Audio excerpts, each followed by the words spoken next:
Let's make bourbon chicken. First, we're gonna start with the chicken thighs. 6 comes in this, and we're going to use 4. And we're going to thinly slice them. They're nice and thin. Next, get a gallon baggie.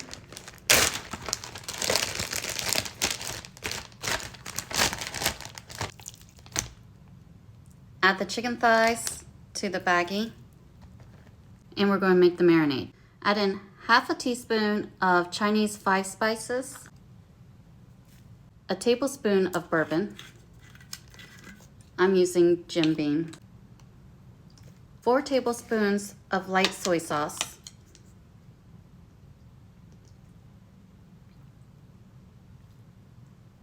a tablespoon of hoisin sauce, and 4 tablespoons of sugar.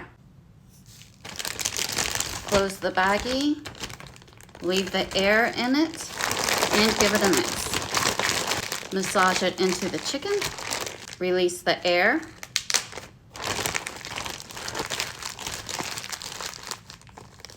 and you're gonna let this sit for at least an hour. Best results overnight, of course. Now for the glaze, you'll need 1 cup of water, half a teaspoon of Chinese 5 spices, a tablespoon of bourbon, 4 tablespoons of light soy sauce, a tablespoon of hoisin sauce, 4 tablespoons of white sugar, and 4 tablespoons of brown sugar. And give that a really good mix. The best tasting bourbon chicken is to grill it. So we're going to pretend this is a grill. And we're going to add the chicken to our pan. But if you don't have a grill, use a cast iron.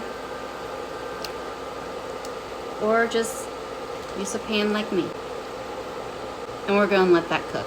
When the chicken is nice and charred at the bottom like that, flip it over. And we'll let the other side char. My chicken is done. I will remove it from the skillet and put it on my cutting board. It looks great. And we're going to add in our glaze into the pan. And we're going to let that simmer. While that's simmering, we're going to cut up our chicken. Cut it up to your desired size. It's all cut up. Now, if you want a thicker sauce, you can make a cornstarch slurry. A tablespoon of cornstarch and a tablespoon of water. You'll want to boil this down quite a bit because you want to boil down the bourbon and the sugars. So just be patient. You can add the chicken to this glaze, or you can serve the chicken onto the plate and pour the sauce on top. But I'm going to add mine to the sauce. I'm gonna let it simmer for a couple of minutes. Okay, mine is done. Now, I could have used all of the chicken, but my family likes extra sauce and they like to put it over rice. And enjoy!